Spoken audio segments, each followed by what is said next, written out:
అందరికీ నమస్కారం. విద్య నేర్పిన గురుదేవుల పాదపద్మములకు శిరస్సు వంచి నమస్కరిస్తూ, నేను వీరబ్రహ్మేంద్ర స్వామిని గత జన్మలో అని చెప్పుకుంటున్న వ్యక్తి ఒక ఆడియో విన్నాను.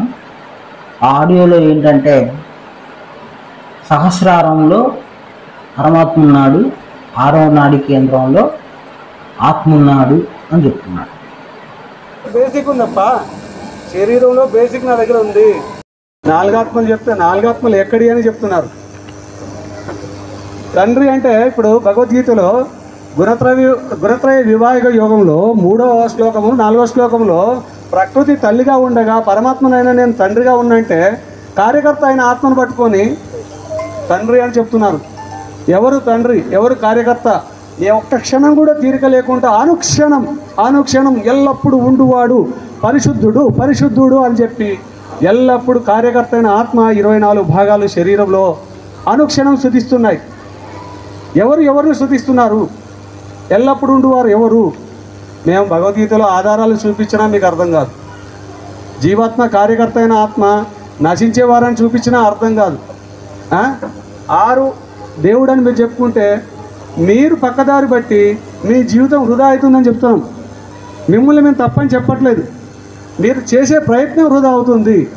దేవుడు 9గా ఉన్నాడు, సహస్రారంలో ఉన్నాడు, 7 నాడి కేంద్రాల్లో సహస్రారంలో ఉన్నాడు, 6వ నాడి కేంద్రంలో కార్యకర్త అయిన ఆత్మ ఉండి కింద 5 కేంద్రములు సహస్రారంలో ఉన్న కేంద్రంలో కూడా వ్యాపించి ఉన్నాడు. 7 నాడి కేంద్రాల్లో కార్యకర్త ఉన్నాడు.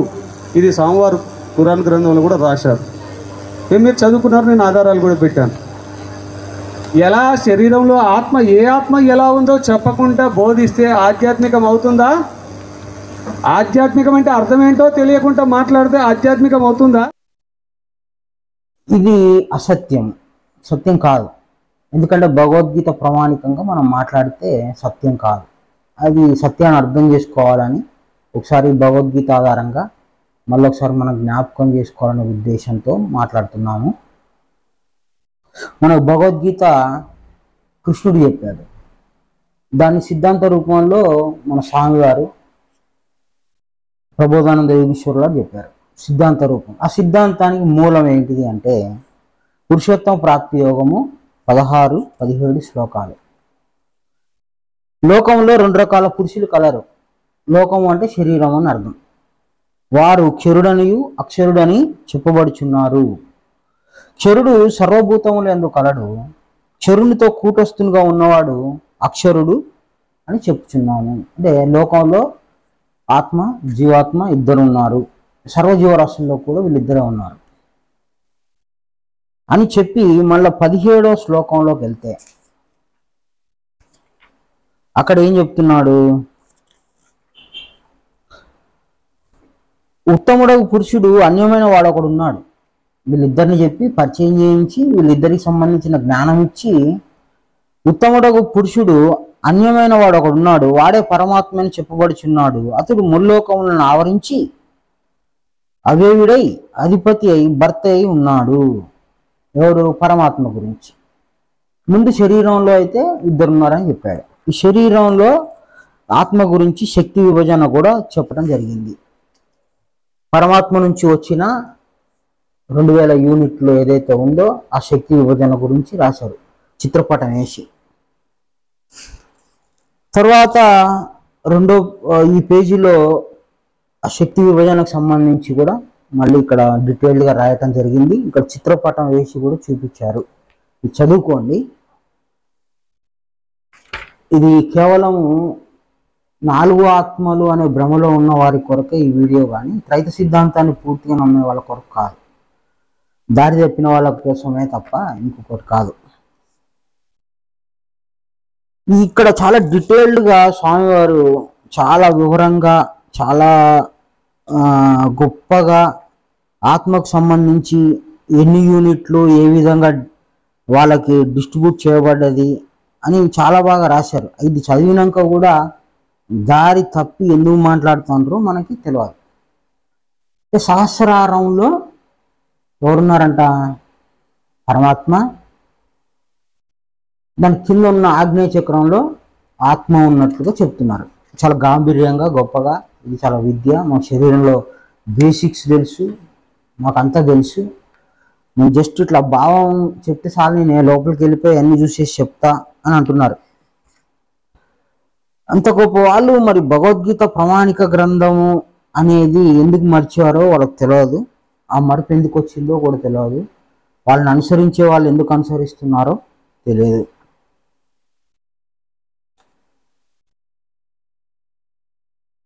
ఇక్కడ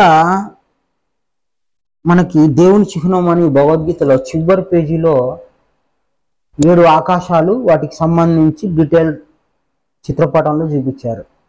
7వ ఆకాశం అంటే సహస్రార చక్రం. ఇదంతా చక్ర వ్యవస్థగా మనకి ఈరోజు దేవుని ముద్ర మనం నుదుటి మీద కూడా ధరిస్తూ చూపిస్తున్నాం. ఇది సహస్రారంలో ఉండే విధానం అంతా. బ్రహ్మచక్రం, కాలచక్రం, కర్మచక్రం, గుణచక్రం. ఈ గుణచక్రంలో ఆత్మ నివాసమై ఉన్నాడు. ఆత్మ నివాస కేంద్రం ఏంటంటే సహస్రార చక్రమే. 7వ ఆకాశం వరకు గీత గీసి అన్నీ చెప్పి, ఇది ఒకవేళ 6వది అనుకుంటారేమో, గుణచక్రం కూడా 6తో ఉందేమోనని ఆ కింద 6వ ఆకాశానికి దీనికి మధ్యలో కొంత గ్యాప్ పెట్టి అక్కడ నుంచి 6వ ఆకాశం అంటూ, 5వ ఆకాశం అంటూ, 4వ ఆకాశం అంటూ రాశారు. కాబట్టి ఆత్మ ఎక్కడ ఉంది? 7వ ఆకాశంలోనే ఉంది, 7వ నాడీ కేంద్రంలోనే ఉంది. ఇక్కడ ఇంత డీటెయిల్డ్గా చెప్పి ఇంత స్పష్టంగా 7వ ఆకాశంలో చిత్రపటంలో చూపించినా కూడా దారి తప్పిపోతున్నారు అని అంటే, ఆత్మ 6వ దాంట్లోనే ఉంది, 7వ దాంట్లో లేదు అంటే, ఇంతకంటే చిత్ర రూపంలో చెప్పి శక్తి విభజన చేసి ఇంత డీటెయిల్డ్గా మన కొరకు ఆ యొక్క శ్లోకాన్ని వివరించి రాసినప్పటికీ దారి తప్పిపోతే వీళ్ళని ఏమనాలి? ఆత్మ పనిచేసేవాడు మాత్రమే, అది భగవద్గీతలో ఉంది, పనిచేసేవాడే అని రాసింది, 100% రాసింది. నువ్వు ప్రత్యేకంగా చెప్పాల్సింది ఏముంది? ఆత్మ పని చేయకపోతే నీకు ఊహ రాదు, స్మృతి రాదు, నీకు ప్రాణమే లేదు కదా. పరమాత్మ పని చేయడు, రూప నామ క్రియా రహితుడు. ఈ విధంగా మనకి అన్ని రకాలుగా ఆత్మకి, పరమాత్మకి, జీవాత్మకి వ్యత్యాసం కలుగజేస్తూ త్రైత సిద్ధాంతాన్ని బోధించిన గురువు చెప్పిన మాటల్ని వదిలిపెట్టి ఇంకొకళ్ళు ఎవరో ఉన్నారు అని తీసుకొస్తున్నారు. ఇప్పుడు పరమాత్మ పని చేస్తాడా? చేయడు. ఆత్మ పని చేస్తాడు, ఇది ఖచ్చితత్వం. పని చేయాలంటే ఆయనకు కొంత శక్తి కావాలి. ఆ శక్తి పరమాత్మ నుంచి వచ్చింది అని చెప్తూ ఆ శక్తి డీటెయిల్స్ కూడా రాశారు. ఆత్మ 7వ ఆకాశంలో అంటే సహస్రారంలో ఉంది అని గుణచక్రంలో ఆ బ్రహ్మనాడి ఇరుసుగా చేసుకొని అక్కడ ఉండి అన్నిటిని ఆడిస్తుంది, తిప్పుతుంది అని చెప్పినా కూడా ఇంకొకటి ఉంటే బాగుండు, ఇంకోటి చెప్తే బాగుండు అని మాయా సంబంధమైన జ్ఞానం చెప్పి ఇతరులని తప్పుదో పట్టించడం తప్ప ఇంకోటి ఏం లేదు. చాలా చిన్నది, చిత్రపటంలో చూసుకున్నా తెలిసిపోద్ది. సరే, ఇప్పుడు పరమాత్మ అంతటా ఉన్నాడు. తల్లి శరీరంలో శిశువు తయారవుతుంది, రైట్, బయటకు వస్తుంది, రైట్. ఇంకా ఆత్మ రాలేదు. ఆ శరీరము దాన్ని ఏమంటారు? చనిపోతే శవం అంటారు. ఇంకా అందులో ఒక ఆత్మ రాలేదు కాబట్టి జీవము లేదు అంటారు. జీవము లేదు. ఆ పరమాత్మ ఉన్నాడు కానీ కదిలించాడు, మెదిలించాడు, ఆయన ఒలకడు, పలకడు. ఆత్మ వచ్చి శరీరంలో చేరితే అప్పుడు శిశు శరీరం కదులుతూ ఉంది. శిశు శరీరం కదులుతూ ఉందంటే ఈ చట్టం అంతా తీసుకెళ్తాడు. ఈ సహస్రారం 7వ నాడీ కేంద్రంలో ఉన్న ఈ చట్టం ఎవరి ఆధీనంలో ఉంది? ఆత్మ ఆధీనంలో ఉంది. కర్మ, మన గుణచక్రం ఉంటే మన గుణచక్రం పైన కర్మ ఉంది. ఆ కర్మని రాసేది, తీపి ఇచ్చేది, మళ్ళా జన్మకు తీసుకుపోయి అమలు చేసేదంతా ఆత్మే. అంటే కర్మచక్రం ఎవరి ఆధీనంలో ఉంది? ఆత్మ ఆధీనంలో ఉంది. పైన కాలచక్రం కూడా ఆయన ఆధీనంలో ఉంది. ఇంకా పైన చక్రం కూడా ఆయన ఆధీనంలోనే ఉన్నది. ఈ సహస్రారం మొత్తం తీసుకొని ఒక శరీరం వదిలి ఇంకొక శరీరంలోకి వచ్చి చేరితే ఆ శరీరం కదులుతుంది. మనకి ఇంత పర్టికులర్గా ఇంత డీటెయిల్డ్గా వాడు మొదటి శ్వాస మొదటి ఏడుపు ఏడవగానే జ్యోతిష్యులు వాడి టైము డేట్ తీసుకొని జాపత్కం వేస్తారు.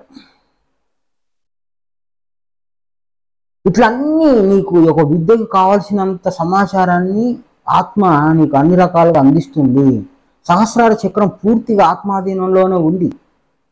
పరమాత్మాధీనంలో ఉంటే ఆత్మ రానప్పుడు, ఆత్మ శిశు శరీరంలోకి చేరనప్పుడు మరి ఎందుకు కదిలించట్లేదు? ఆయన సహస్రారంలో ఉంటే శిశు శరీరంలో సహస్రారం ఆల్రెడీ ఉండాలి కదా. ఇప్పుడు ఈ పరమాత్మ సహస్రారంలో ఉంటే ఆత్మ వచ్చి 6వ స్థానంలో చేరుకుంటాడు. 6వ స్థానంలో కర్మచక్రం లేదు, గుణచక్రం లేదు, ఏ చక్రం లేదు. ఆడ ఆత్మ ఎప్పుడైనా రావచ్చు. పరమాత్మ ఆల్రెడీ సహస్రారంలో ఉన్నాడు కాబట్టి, సహస్రారంలో ఈ 4 చక్ర వ్యవస్థ ఉంది కాబట్టి శిశువును ఆడించవచ్చు, పాడించవచ్చు కదా. భగవద్గీత ఆ ప్రయాణంలో కనీసం ఈ శరీరం వదిలి వేరే శరీరము జాతస్య హిద్రు ధ్రువం అని ఆ శ్లోకాన్ని కూడా తల్లో పెట్టుకోకుండా మాట్లాడే వాళ్ళు కూడా మాకంతా తెలుసు, బేసిక్స్, మేము సూపర్ స్టార్లం, మేము చెప్తాము అని అంటున్నారు. ఫాలోవర్స్ కూడా ఉంటున్నారు. ఇది అంటే మాటలు అనకూడదు, కొద్దిగా కరెక్షన్ చేసుకోండి, సత్యం తెలుసుకోండి, సత్యం ప్రకారం మాట్లాడండి. మళ్ళీ ఒకసారి చదవండి, మళ్ళీ ఒకసారి చూడండి, మళ్ళీ ఒకసారి అర్థం చేసుకోండి. ఒక గొర్రెటు పోతే అటే పోవద్దండి. భగవద్గీత ప్రకారం పోండి, భగవద్గీతని ముందు పెట్టుకొని నడవండి. తర్వాత ఇంకేమంటున్నారంటే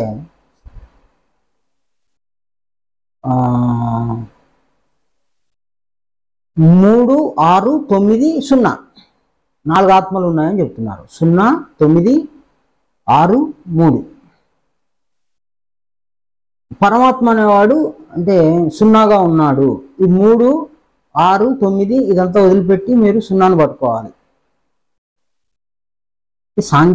ఈ గణిత శాస్త్రం ప్రకారం మనకు అర్థం కావటానికి ఈ ఆత్మ విభజన లెక్కల రూపంలో, అక్షర రూపంలో, సంఖ్యా రూపంలో చూపించాలంటే 3, 6 అంటే 3, 6గా చూపించారు. 3, 6 అనేటువంటిది సంఖ్యా శాస్త్రంలో చూపిస్తున్నారు. జీవుడు, ఆత్మ. ఇకపోతే 17వ శ్లోకానికి రిలేటెడ్గా పరమాత్మ ఒకడు ఉన్నాడు అని చెప్పాలంటే ఆయన ఎట్లున్నాడో తెలియదు. రూపం లేదు, నామం లేదు, క్రియ లేదు. అప్పుడు సాంఖ్యయోగం ప్రకారం ఆయనకు ఒక సంఖ్యను క్రియేట్ చేయాలి. వీళ్ళిద్దరైతే దొరికారు. ఎవరు? 3 దొరికారు, 6 దొరికారు. పరమాత్మ దొరికేవాడు. ఆయనకు సంఖ్య ఇవ్వాలంటే సంఖ్య లేదు. ఆ సంఖ్య ఏంటిదో పట్టుకోవాలంటే తెలియదు. ఇద్దరి విషయం అయితే తెలుసు. 6 కంటే అన్యమైన వాడు అంటాడు అంతే. వీళ్ళిద్దరి కంటే వేరైన వాడు అంటారు.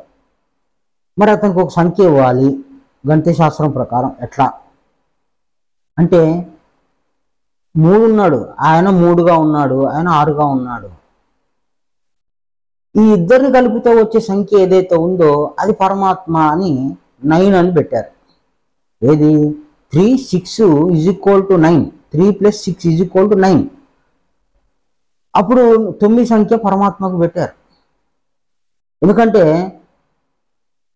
వీళ్ళిద్దరు దొరికితే ఆయన దొరికినట్టే. 3, 6 కలిపితే 9 అవుతుంది. ఈ 3, 6తో కూడా ఉన్నాడు ఆయన. 3, 6తో కూడా కూడుకొని ఉన్నాడు కాబట్టి వీళ్ళిద్దరిని కలిపితే వచ్చేదేదో ఆయనే.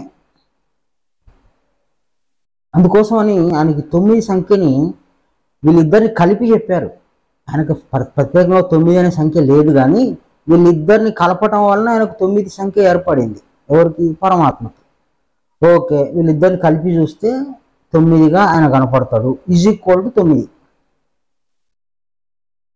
డైరెక్ట్గా 9 చూడటం కుదరలేదు ఎవరికి. ఈ సృష్టిలో డైరెక్ట్గా 9 అనే సంఖ్య చూడడం కుదరలే. గణిత శాస్త్రంలో కూడా ఈ 3, 6 దొరికిన తర్వాత ఈ = చేస్తే ఇది వచ్చింది కాబట్టి ఈయన ఆయనేను అని నిర్ధారణ చేసుకున్నారు. ఇప్పుడు సున్నా విషయానికి వద్దాం. సున్నా అనేది గణిత శాస్త్రంలో చాలా ప్రామాణికమైంది, ఉన్నతమైంది. సున్నా శూన్యము అంటాం, గుండ్రం పూర్ణము. ఇప్పుడు సున్నాకి ఏ విలువ లేదు. శాస్త్రబద్ధంగా తీసుకుంటే సున్నాకి ఏ విలువ లేదు. ఈ సున్నా తయారైన తర్వాత చాలా మ్యాథమెటిక్స్ అంటే గణిత శాస్త్రంలో చాలా విపరీతమైన మార్పులు వచ్చాయి. అద్భుతమైన శాస్త్రంగా తెలియబడింది. కానీ సున్నా ముందు పెడితే ఏ విలువ లేదు అని తెలిసిపోయింది.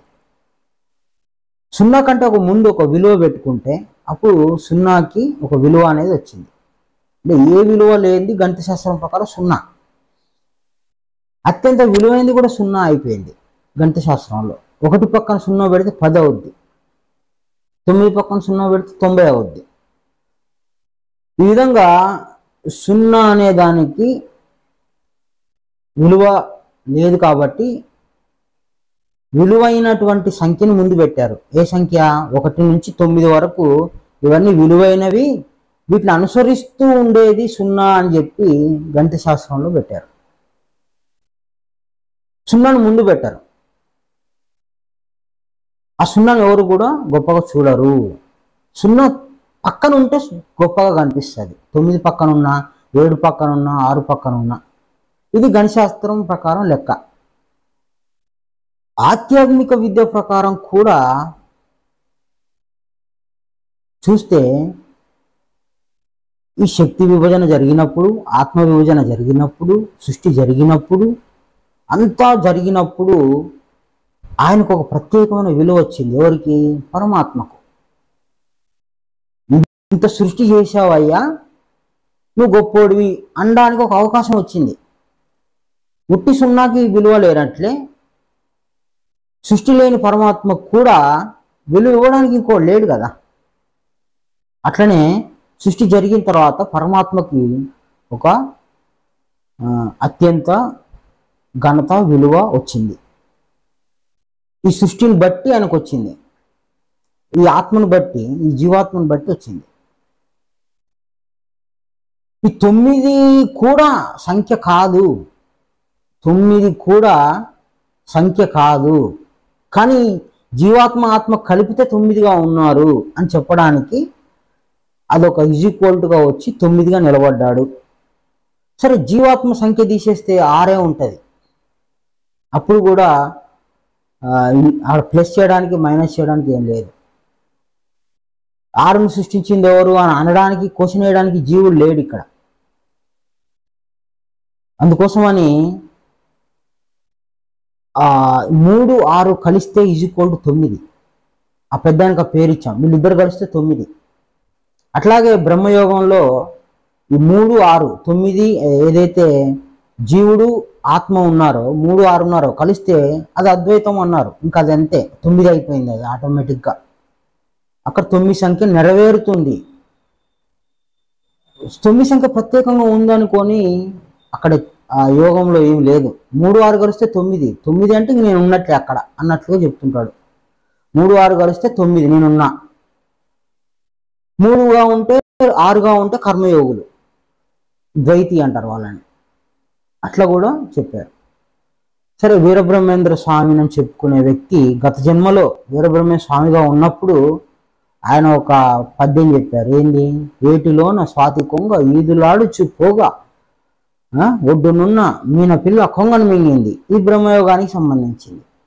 ఈ సహస్రారంలో ఏదైతే ఆత్మ ఉందో, ఈ మూలాధార, స్వాధిష్టానం, మణిపుర, అనాథ, విశుద్ధ, ఆగ్నేయ, ఈ 6 చక్రాలని ఈ గాలితో, ఈ శ్వాసతో బంధించుకుంటూ, కుంభించుకుంటూ, స్తంభన చేసుకుంటూ వచ్చి ఈ 6వ చక్రం దగ్గరకు వస్తే అక్కడ ఏం పని సాగట్లేదు, అక్కడ ఈ శ్వాసను అదే మింగేస్తుంది అని చెప్పారు.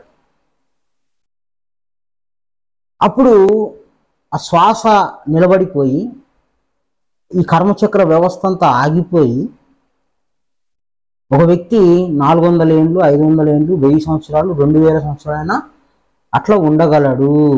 అట్లా స్తంభనగా నిలిచిపోయి ఉండగలడు. ఆత్మ ఆ విధంగా అంత స్తంభన చేసి ఆత్మ కూడా ఉంటుంది, జీవాత్మ కూడా ఉంటాడు, కానీ శరీరం పని జరగదు. ఇప్పుడు బ్రహ్మం గారు చేసిన పద్ధతి అదే. ఆ పద్ధతి తర్వాత అతను బయటికి ఎప్పుడు రావాలి అనేది ముందే సంకల్పించుకొని, నేను ఇన్ని సంవత్సరాల తర్వాత బయటికి రావాలి అని ముందు అనుకుంటే ఆ సంకల్పాన్ని ఆత్మ స్వీకరించి అన్ని రోజుల తర్వాత, అన్ని సంవత్సరాల తర్వాత మళ్ళీ అతన్ని ఓపెన్ చేస్తాడు. ఆత్మ మళ్ళీ తన పనిని కొనసాగిస్తాడు. ఇది ఆత్మ చేసే పని. ఇప్పుడు నేనే బ్రహ్మం గారిని అని చెప్పుకుంటున్న వ్యక్తికి, నా శరీరం లోపల అంతా తెలుసు అనే వ్యక్తికి, ఆ 7వ నాడీ కేంద్రంలో బ్రహ్మం గారు గతంలో చెప్పిన దానికి ఆయన చాలా స్పష్టంగా ఉంటారు. బ్రహ్మం గారు డూప్లికేట్ వాళ్ళు ఎంత వాటిని పట్టుకొని తల మీద వేసుకొని నేను ఇట్లా అని చెప్తుంటారు. స్వామి చక్ర వ్యవస్థ ఎంత డీటెయిల్డ్గా భగవద్గీతలో ఎంత డీటెయిల్డ్గా రాశారు చూసుకోండి. ఇక్కడ ఏ చక్రంలో ఏమేమి ఉందో రాశారు. ఆత్మ ఎక్కడుందో ఇప్పుడు మీరు బుద్ధితో యోచన చేయండి. ఏ చక్రంలో ఆత్మ ఉంది, ఆయన ఏం మాట్లాడుతున్నాడు. సో ఈ విధంగా కొంత జాగ్రత్త చేసుకొని చూసుకోవాలని కోరుకుంటూ పరిశీలన చేయండి. దాని సంశయం వచ్చినప్పుడు జాగ్రత్తగా మళ్ళీ భగవద్గీత ముందు పెట్టుకొని చేయండి. సున్నా అనేది గణిత శాస్త్రంలో ముందు పెట్టడం కుదరదు. పరమాత్మను ముందు పెట్టుకొని మాట్లాడితే అద్వైత సిద్ధాంతులు స్వామివారు ఖండించారు. చూడండి, ఆ వీడియో కూడా చూడండి.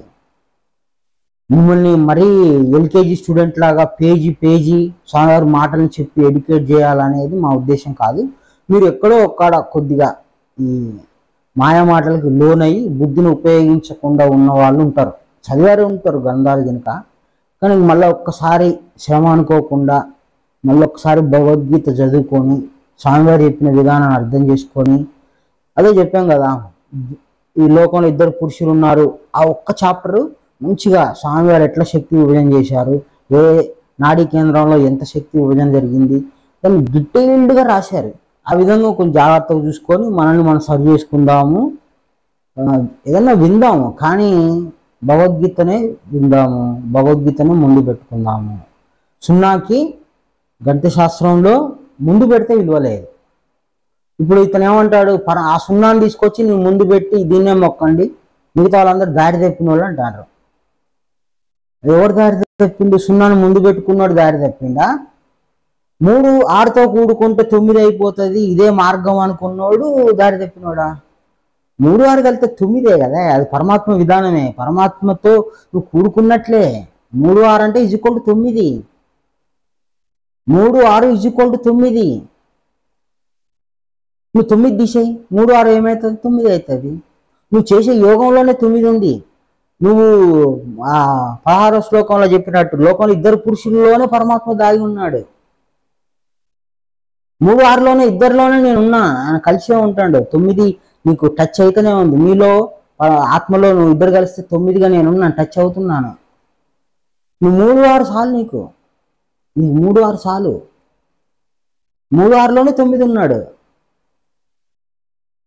మళ్ళీ ప్రత్యేకంగా = వేసి 9 వేసి నేను దీన్ని పట్టుకుంటా అంటే అది ఎట్లా ఉంటుంది?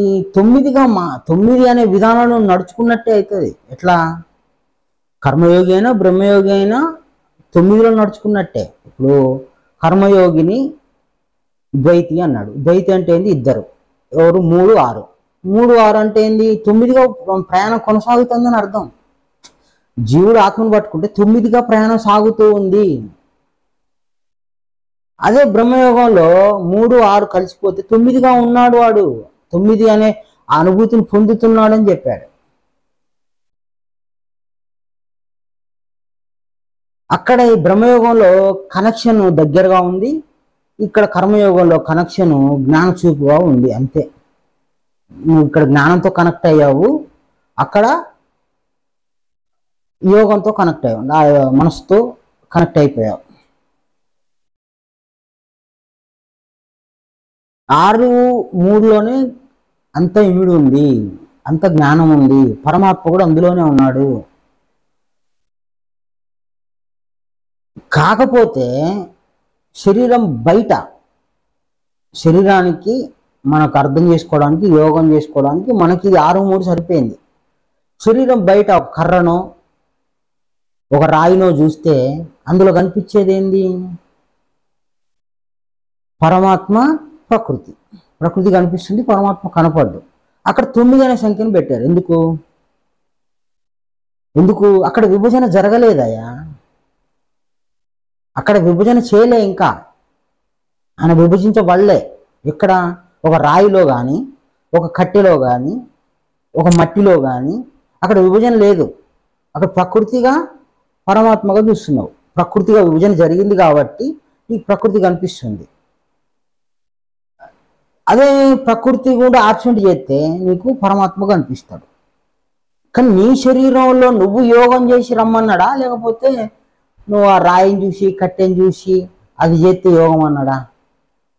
యోగ పద్ధతులు నేర్చుకోమన్నాడా, యోగిగా అన్నాడా, లేదంటే అన్ని వదిలిపెట్టి పక్కన పరమాత్మను చూసుకుంటూ రమ్మన్నాడా? యోగం ఆచరించమన్నాడా, యోగివి కమ్మన్నాడా, యోగ పద్ధతులు నేర్చుకోమన్నాడా, లేదంటే నీకు బయట చూపించి పరమాత్మ ఇది మొక్క అన్నాడా? పరమాత్మ చూపు నీకు అవసరము అని చూపించాడు, చెప్పాడు. క్షేత్రజ్ఞ విభాగ యోగంలో ఇదే ఉంది. క్షేత్రజ్ఞ విభాగంలో ఇదే ఉంది. శరీరం లోపల విభజనగా ఉంటాను, శరీరం బయట చూస్తే ప్రకృతి పరమాత్మగా ఉంటాను. ప్రకృతి కూడా నువ్వు ఆబ్సెంట్ చేస్తే నేనే ఉంటా మొత్తం. మరి అక్కడేం సంఖ్య ఇవ్వాలి నీకు? అక్కడ నీకు ఏం సంఖ్య ఇవ్వాలి అంటే మీ ఇద్దరిని కలుపుకోవాలి. ఆ జీవాత్మ ఆత్మ కలుపుకుంటూ వచ్చే సంఖ్యనే అక్కడ ఇయ్యి. ఏమిస్తావు? మరి నేను ఆ కట్టెలోకి రావాలి, నేను ఆ రాయిలోకి రావాలి, నేను ఆ మట్టిలోకి రావాలి, నీ 9గా నేను మారాలి అంటే నువ్వు ఇరుక్కున్నావు. నువ్వు ఆత్మతో కూడుకొని యోగం చేస్తే ఆత్మ నిన్ను 9గా మార్చేస్తుంది. అప్పుడు అంతటా ఉంటావు నువ్వు కూడా. కానీ నీ శరీరం బంధించబడింది, జైలు జీవితము, నీది కర్మ జీవితము, నీది ఒక సృష్టిలో నడిచే జీవితము, ప్రయాణించే జీవితము. నువ్వు డైరెక్ట్గా పోయి 9 పట్టుకుంటా అంటే నీకు ఎట్లా కుదురుతుంది? సరే, ఇంకో ప్రశ్న. పరమాత్మని అంటే 9ని ఆరాధించే అవకాశం లేదా? పరమాత్మని డైరెక్ట్గా 9ని ఆరాధించే అవకాశం లేదా? సాకార భగవంతుడిగా కొంత మనకి ఇచ్చాడు. సాకార భగవంతుని గుర్తించగలిగితే ఈయన పరమాత్మ అనుకుంటే అదొక అవకాశం పెట్టారు. నిరాకార జ్ఞానం కూడా పెట్టారు. అంటే ఆత్మ కంటే పరంగా ఉండే విధానం కూడా కొంత నీకు పెట్టాడు. ఆ విధానం కూడా నీకు చెప్పడం జరిగింది భగవద్గీతలో. అంటే నీకు అర్థమైతే, నీకు ఆత్మ అర్థమైతే, ఆత్మ సంపూర్ణంగా అర్థమైతే, 6 అనే ఆత్మ గురించి నీకు సంపూర్ణంగా అర్థమైతే, సంపూర్ణంగా తెలియబడితే, 6 గురించిన జ్ఞానము 100% నీకు తెలియబడితే 6లో కూడా పరమాత్మే ఉన్నాడు. 6లో కూడా పరమాత్మే ఉన్నాడు. జీవుడు నీకు 100% అర్థమైతే, జీవాత్మ నీకు 100% అర్థమైతే, జీవాత్మలో కూడా పరమాత్మే ఉన్నాడు. అంటే ఈ 6-3కు సంబంధించిన జ్ఞానం సంపూర్ణంగా అయిపోయిన వాడికి వాడు 9తో తిరుగుతున్నట్టే. వాడు 9తో కూడుకొని ఉన్నట్టే. వాడు ఆ సంఖ్యలో ఉన్నట్టే, ఆ పరమాత్మ విధానంలో ఉన్నట్టే. అది మనకి అనుభవపూర్వకంగా ఆత్మ అర్థం చేపిస్తే వచ్చేటువంటి విధానం. మీరాబాయి గారి కనుక లోకంలో వాడు పురుషులు ఉన్నది, ఎవడో ఆ పేరు వేసుకొని తిరుగుతాడు అని అన్నది ఆమె. మరి ఆమె స్థితి అంత గొప్పగా ఉంది. ఆ చూపు, భీష్ముడి చూపు మనకు వస్తే ఇట్లాంటి మాటలు మనం మాట్లాడడం. జీవాత్మగా నేనే ఉన్నాను అని భగవద్గీతలో రాశారు. అంటే జీవాత్మ తక్కువ చేస్తావు, ఆత్మను తక్కువ చేస్తావు, ఆత్మగా కూడా నేనే ఉన్నాను తక్కువ చేస్తావు. దేవుని ముద్ర అనే గ్రంథంలో పరమాత్మకు సమానమైన వాడు ఆత్మ అని రాశాడు. ఆత్మను సృష్టించక ముందు పరమాత్మకు సమానమైన వాడు ఎవడు లేడు అని రాసి, మళ్ళీ ఆత్మను సృష్టించిన తర్వాత పరమాత్మకు సమానమైన వాడు ఆత్మ అని రాశాడు. అలాంటి గొప్ప మాటలు రాసిన గురు మాటల్ని పక్కన పెట్టి ఆత్మని నువ్వు ఎంత తక్కువ చేసి మాట్లాడుతుండ్రో ఒకసారి చూసుకోండి, ఏమొస్తుంది.